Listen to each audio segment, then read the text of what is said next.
Good morning students.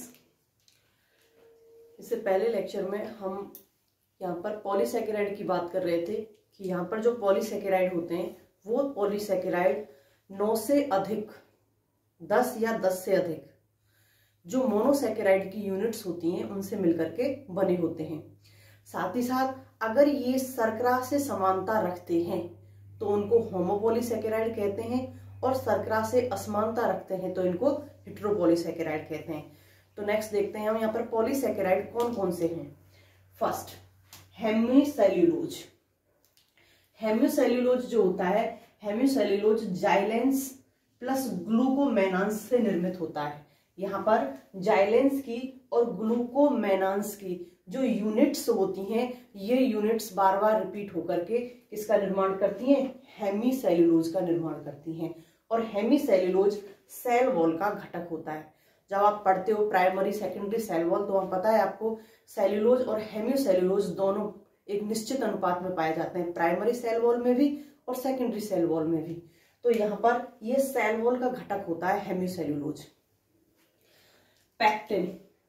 Pectin beta D galacturonic acid, beta D galacturonic acid, और इस beta D galacturonic acid के साथ में अल्प मात्रा में यहाँ पर जाइलेंस होता है। अधिक मात्रा में बीटा डी ग्लैक्टोयूरोनिक एसिड होता है और अल्प मात्रा में जाइलेंस होता है। इन दोनों से मिलकर के किसका निर्माण होता है, पैक्टिन का निर्माण होता है। पैक्टिन भी कहाँ मिलता है, सेल वॉल के अंदर। तो यहाँ पैक्टिन भी सेल वॉल का घटक होता है, सेल वॉल के अंदर प्रेजेंट होता है। Next chitin. काइटिन की जब बात आती है तो सीधी की सीधी हमारे दिमाग में क्या आती है, कवक। काइटिन कहाँ उपस्थित होता है, जो कवक की सेल वॉल होती है, कवक की सेल वॉल में, और जो कीटों का बाह्य कंकाल होता है। कीटों का ऑर्थोपोड जो होते हैं स्टूडेंट्स, ऑर्थोपोड जो कीट होते हैं, इन ऑर्थोपोड का जो बाह्य कंकाल होता है कीटों में भी यहाँ कौन सा,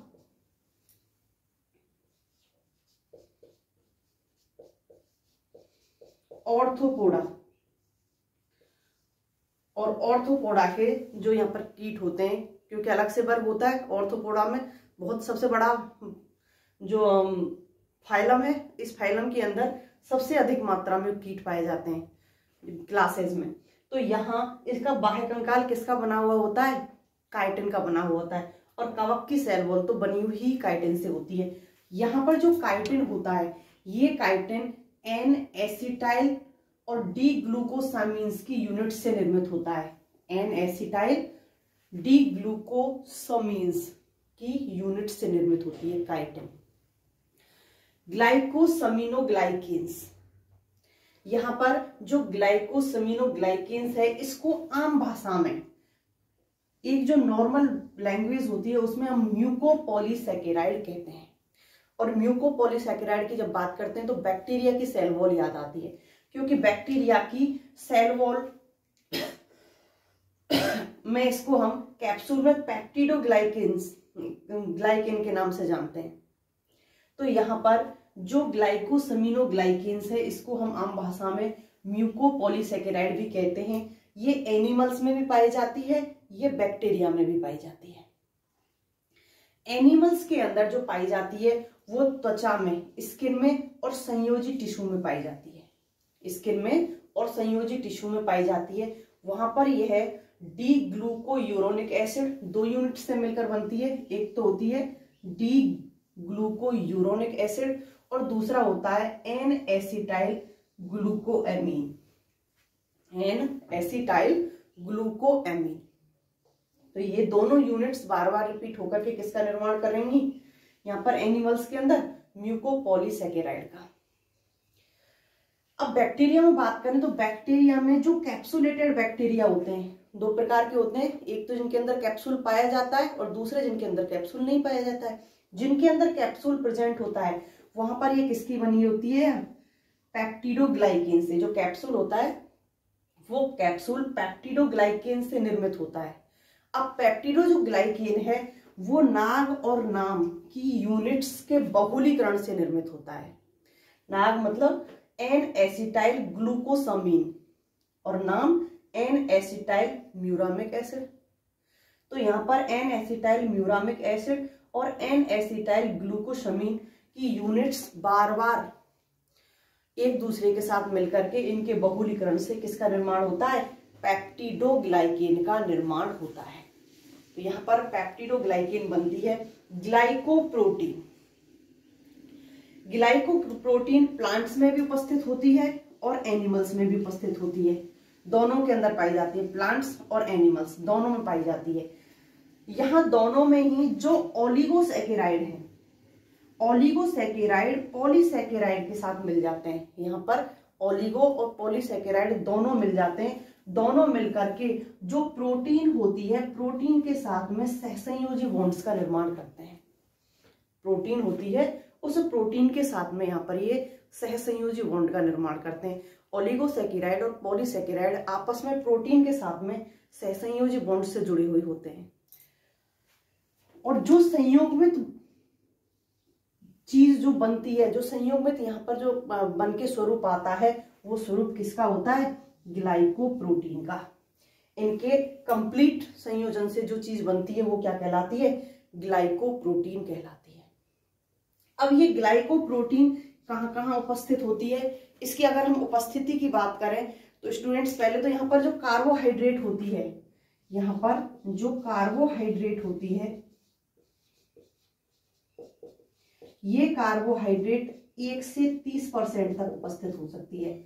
मतलब इसकी जो रेंज होती है वो बहुत अधिक होती है, बहुत कम मात्रा में भी हो सकती है और बहुत अधिक मात्रा में। तो 1 से 30% तक यहाँ पर किसी भी मात्रा में उपस्थित हो सकती है। अब ये ग्लाइकोप्रोटीन कहाँ कहाँ उपस्थित होती है, तो एनिमल्स में जितनी भी स्रावी प्रोटीन होती हैं, एनिमल्स में स्रावी प्रोटीन, जो एनिमल्स के अंदर स्रावी प्रोटीन पाई जाती हैं, इन सभी स्रावी प्रोटीन में क्या होती है, ग्लाइकोप्रोटीन होती है। एंटीजन प्रोटीन, एंटीजन प्रोटीन, प्रतिरक्षा या प्रतिरक्षी बॉडीज कौन सी होती हैं, IgA, IgG, IgM, सभी क्या है, ये प्रतिरक्षी बॉडीज है। तो यहां ये सभी ग्लाइकोप्रोटीन से निर्मित होती हैं, क्योंकि यहां पर इनको प्रतिरक्षी बॉडी या प्रतिरक्षी ग्लोब्यूलिन भी कहते हैं, ग्लोब्यूलिन भी कहते हैं। तो यहां पर ये सभी जगह पर ग्लाइकोप्रोटीन प्रेजेंट होती है। इसी के साथ एक आता है ग्लाइकोलिपिड, ग्लाइकोलिपिड। ग्लाइकोलिपिड जो होता है, ग्लाइकोलिपिड यहाँ पर प्रोटीन के अतिरिक्त यहाँ पर कार्बोहाइड्रेट लिपिड के साथ में जुड़ जाता है। जो कार्बोहाइड्रेट है, ये कार्बोहाइड्रेट यहाँ पर लिपिड के साथ जुड़ जाता है। यहाँ पर प्रोटीन ना होकर के, जो यहाँ पर हमने ओलिगोसैकेराइड और पॉलीसैकेराइड देखे, ये ओलिगोसैकेराइड और पॉलीसैकेराइड जब प्रोटीन के साथ में सहसंयोजी बॉन्ड का निर्माण कर रहे हैं, तो यहाँ पर किसका निर्माण कर रहे हैं, ग्लाइकोप्रोटीन का। यहाँ पर ये कार्बोहाइड्रेट लिपिड के साथ में जुड़ जाते हैं, लिपिड के साथ में बॉन्डिंग करते हैं, तो यहाँ पर किसका निर्माण करते हैं, ये ग्लाइकोलिपिड का निर्माण करते हैं। तो यहाँ पर ग्लाइकोलिपिड का निर्माण होता है। और ये ग्लाइकोलिपिड पाए कहाँ जाते हैं, गैंग्लियोसाइड, इनकी उपस्थिति जो पाई जाती है गैंग्लियोसाइड, सेरामाइड,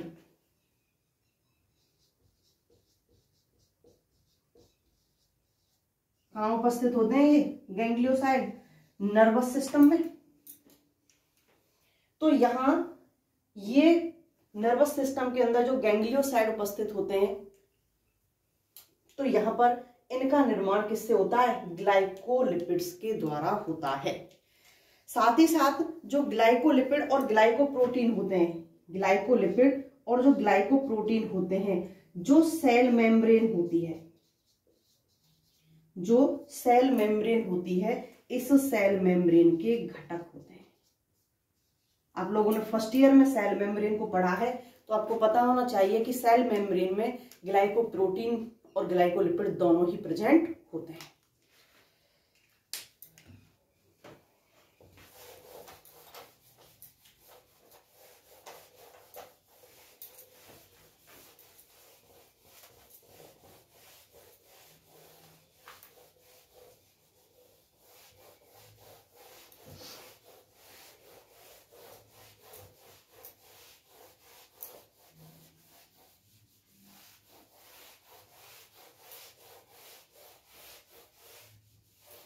नेक्स्ट, यहां ग्लाइकोजन जो पाया जाता है, ये ग्लाइकोजन केवल एनिमल्स के अंदर पाया जाता है। नेक्स्ट बात करते हैं हम ग्लाइकोजन की।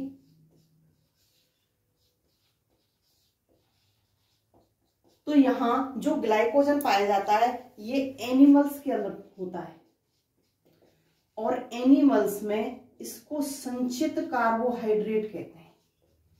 एनिमल्स में संचित कार्बोहाइड्रेट, आप लोगों ने पढ़ा होगा कि जो भी एक्स्ट्रा शुगर होती है उस एक्स्ट्रा शुगर को कन्वर्जन करके उसका कहां भेज दिया जाता है, उसको लिवर के अंदर, और लिवर में वो ग्लाइकोजन के रूप में संचित होती है। पेशियों में, लिवर में, यहाँ पर ये ग्लाइकोजन के रूप में संचित अवस्था में पाई जाती है। जब भी आवश्यकता होती है तो इस ग्लाइकोजन का वापस से कन्वर्जन किस में कर लिया जाता है, शुगर के अंदर।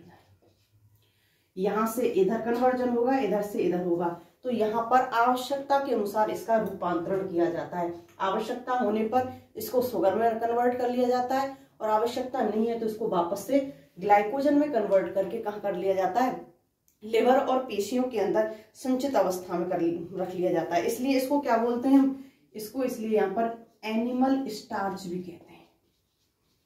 एनिमल स्टार्च क्यों कहते हैं, अभी हम पढ़ेंगे पीछे स्टार्च को जब देखेंगे कि प्लांट में जो ग्लूकोज होता है या फिर कहें जो शुगर होती है, हेक्सो जो शुगर होती है, उनको स्टार्च में कन्वर्ट करके संग्रहित कर लिया जाता है। ऐसे ही यहाँ पर शुगर को ग्लाइकोजन में कन्वर्ट करके क्या कर लिया जाता है, संग्रहित कर लिया जाता है। तो यहाँ इसको हम एनिमल स्टार्च भी कहते हैं।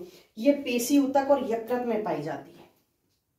इसकी उपस्थिति कहाँ होती है, कहाँ संचय किया जाता है इसको, पेशी ऊतक में और यकृत, लिवर में, लिवर में संचित होती है ये।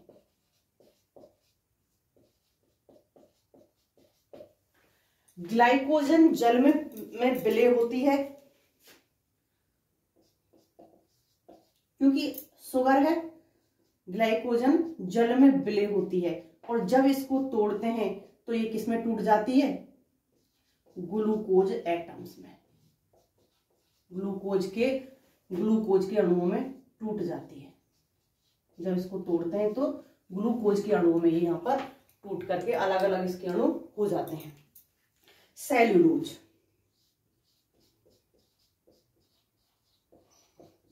कहां उपस्थित होता है, प्लांट सेल वॉल में।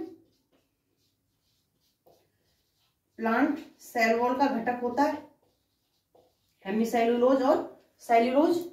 तो यहाँ प्लांट सेल वॉल में प्रेजेंट होता है ये यहाँ पर संरचनात्मक पॉलीसेकेराइड होता है। संरचनात्मक पॉलीसेकेराइड, संरचनात्मक पॉलीसेकेराइड क्यों कह रहे हैं इसको, क्योंकि जो सेल वॉल होती है उस सेल वॉल में अधिक मात्रा में सेल्यूलोज पाया जाता है, और ये सेल्यूलोज को स्ट्रक्चर प्रदान करता है, उसकी संरचना प्रदान करता है, उसको आकृति प्रदान करता है, उसका मुख्य रूप से उसका घटक होता है। इसीलिए हम इसको क्या कह रहे हैं, संरचनात्मक पॉलीसेकेराइड। संरचनात्मक पॉलीसेकेराइड होता है। यहाँ सेल वॉल को, जो प्लांट की सेल वॉल होती है, उस सेल वॉल को मुख्य रूप से निर्मित करने वाला होता है। जल में अवलय होता है, जल में अवलय होता है, ठोस होता है, ठोस है इसीलिए निश्चित आकार प्रदान कर रहा है, और निष्क्रिय होता है, ठोस भी होता है और साथ ही साथ ये निष्क्रिय भी होता है। लेकिन सेल्यूलोज को सेल्यूलेज एंजाइम के द्वारा इसका अपघटन किया जाता है। तो इसका जो अपघटनकारी एंजाइम होता है वो अपघटनकारी एंजाइम कौन सा होता है?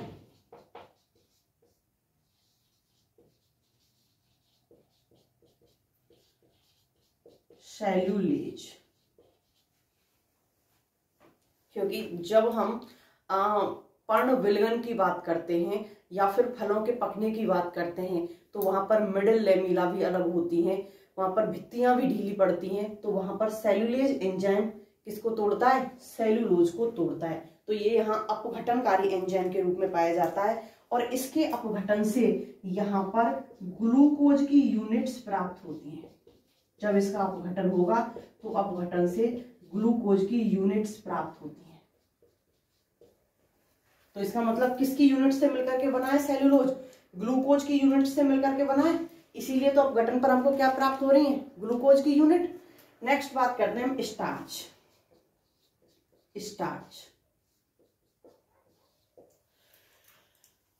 स्टार्च जब प्लांट्स के अंदर फोटोसिंथेसिस की प्रक्रिया होती है, प्लांट्स में फोटोसिंथेसिस की प्रोसेस होती है,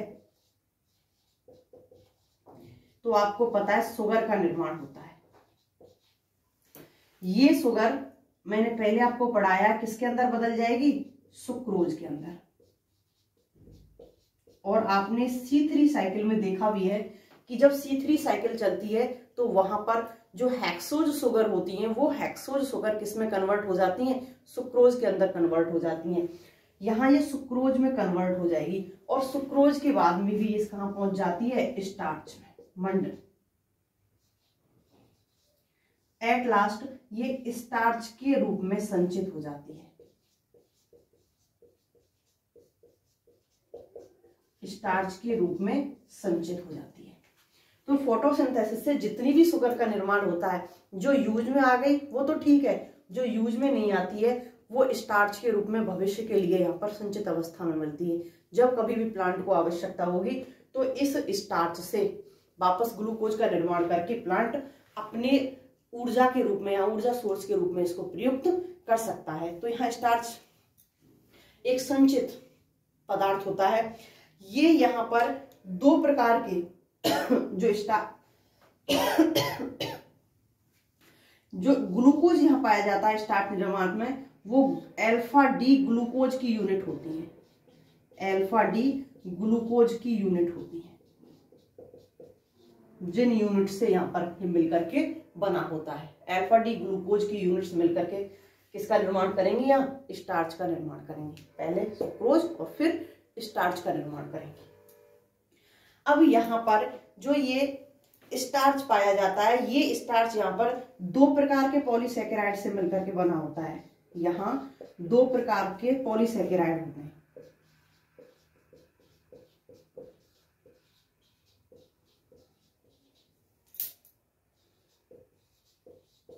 दो प्रकार के पॉलीसेकेराइड कौन कौन से होते हैं?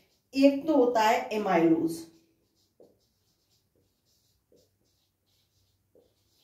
और दूसरा होता है एमाइलोपेक्टिन।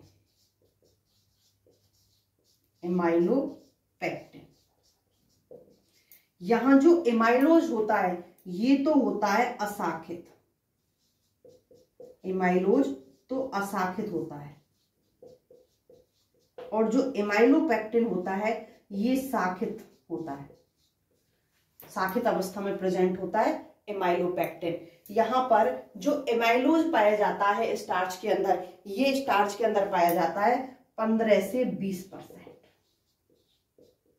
और ये पाया जाता है 80 से 85%। तो अधिक मात्रा में एमाइलोपेक्टिन पाया जाता है और कम मात्रा में यहाँ पर कौन सा पाया जाता है? एमाइलोज पाया जाता है। जब कभी भी हम यहाँ पर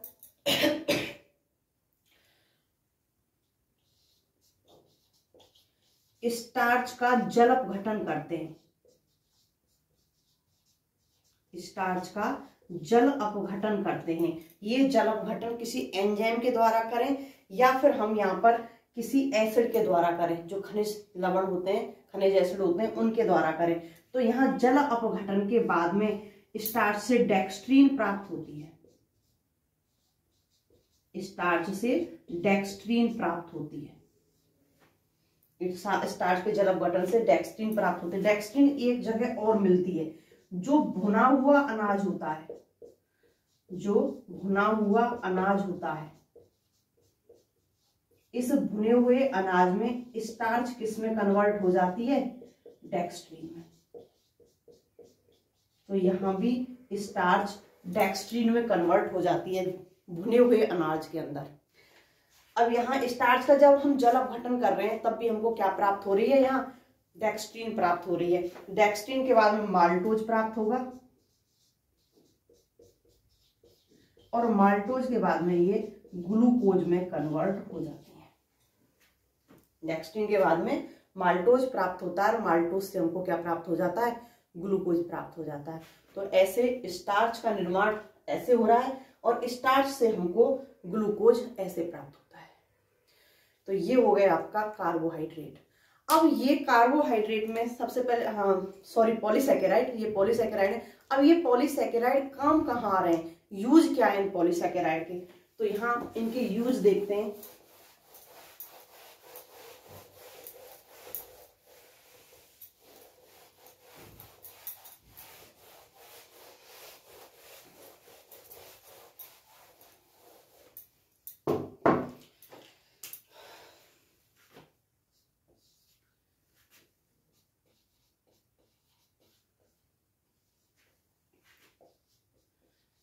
स्टार्च और ग्लाइकोजन दोनों को अभी देखा है हमने।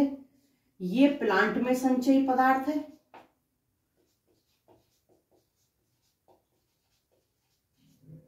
और ये एनिमल में।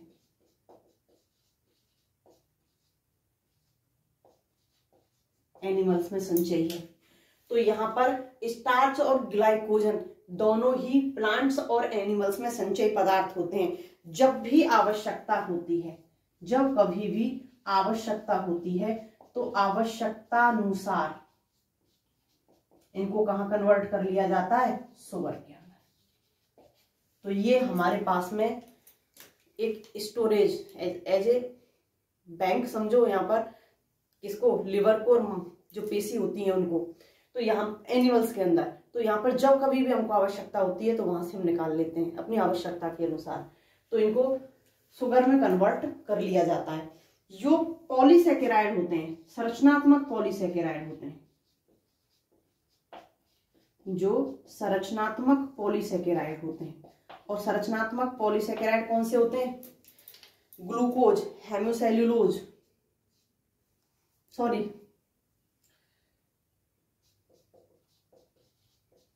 हेमिसेल्यूलोज, cellulose, pectin,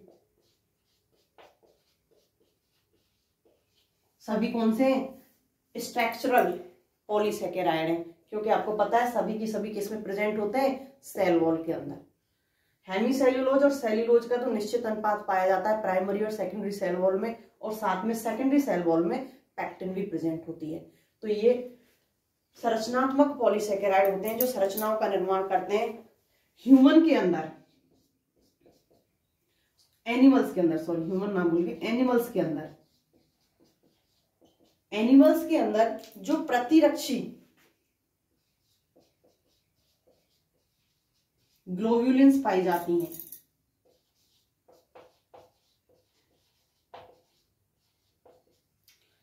cell membrane, cell membrane तो प्लांट्स में भी, ये तो एनिमल और प्लांट्स दोनों में।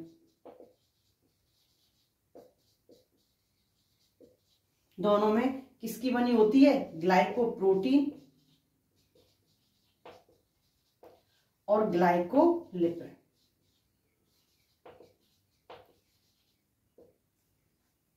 दोनों इसके अभिन्न अंग होते हैं सेल मेम्ब्रेन का निर्माण करने में, चाहे एनिमल्स की बात करें हम, चाहे यहां पर हम प्लांट्स की बात करें, दोनों में महत्वपूर्ण घटक होते हैं।